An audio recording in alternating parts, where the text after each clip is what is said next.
Good morning, PPR viewers. I'm going to be doing a bit of a different video today because for those of you who do not know who Hutch is, he's also a YouTube commentator, very popular one from America, who I've been a big fan of for a couple of years now.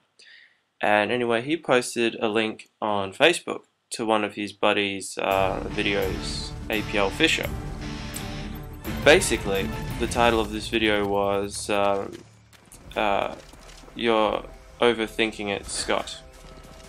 Now, so basically, aplfisher did this video. At the end he was like, let me know what you think, whatever. So I decided, I'll do a video response. I'll see if he even accepts it as a video response, and if not, I think it would be a good chance for me to talk about, well, not exactly the same thing, but a few things that I found pretty profound about that video.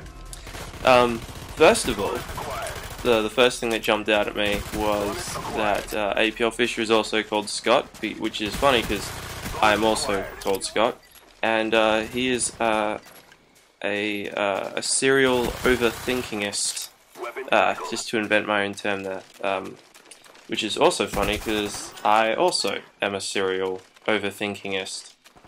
So I found that quite amusing, and I found that it was really good to be able to sort of relate to a video. And what the thing is, right, is that obviously I did this video a couple of weeks back talking about, how my long-term girlfriend had broken up with me, and blah blah blah, going through emotional trials and tribulations. Well, as a person who overthinks a lot,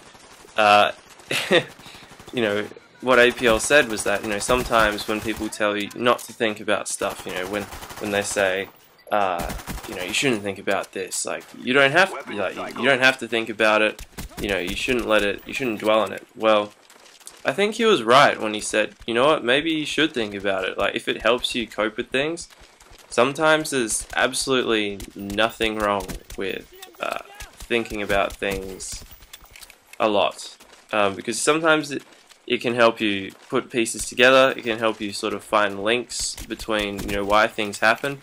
And that was definitely a big thing that was going on when my girlfriend suddenly broke up with me, like when she says, oh, you've done nothing wrong, you're going to be working pretty goddamn hard to figure it out. Like, it's like a, Da Vinci Code style mystery where you start noticing patterns and having flashbacks to little hints and whatnot. So, like, in that regard, like, I totally understand what aplfisher is saying, and obviously I'm not saying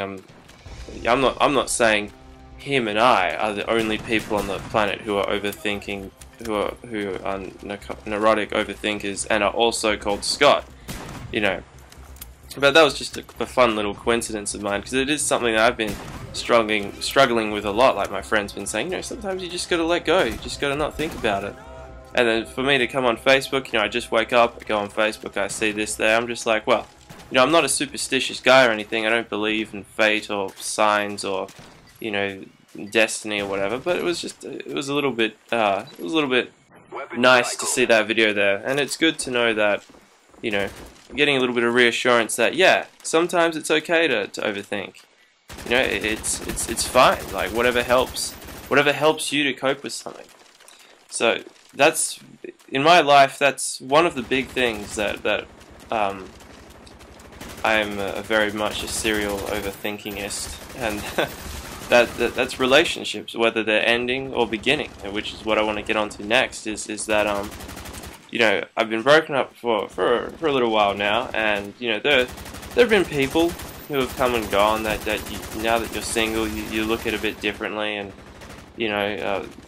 people that you meet for the first time, or people that you've known for a while, and all of a sudden, like, you're single, they're single, and you don't really push for anything to happen. You just sort of see where things go. But there is one person in particular. I'm not going to say names or anything, but look, I'm trying to get back into the dating saddle, basically, and it's hard when you're an overthinkingist, because when you do the whole thing when you're messaging each other back and forth, and you read their text messages, you read their messages, whatever, and you just, like, you look at it just like, oh yeah, they put smiley faces and they seem really happy, like they think what you said's funny, but and a normal person would just leave it at that. But if you overthink things, you try to find some sort of secret hidden meaning to it. You know, you're looking through just like, well, was she just humoring me when she was laughing, or did she really mean that? And I could only say that the best thing to do that is to actually have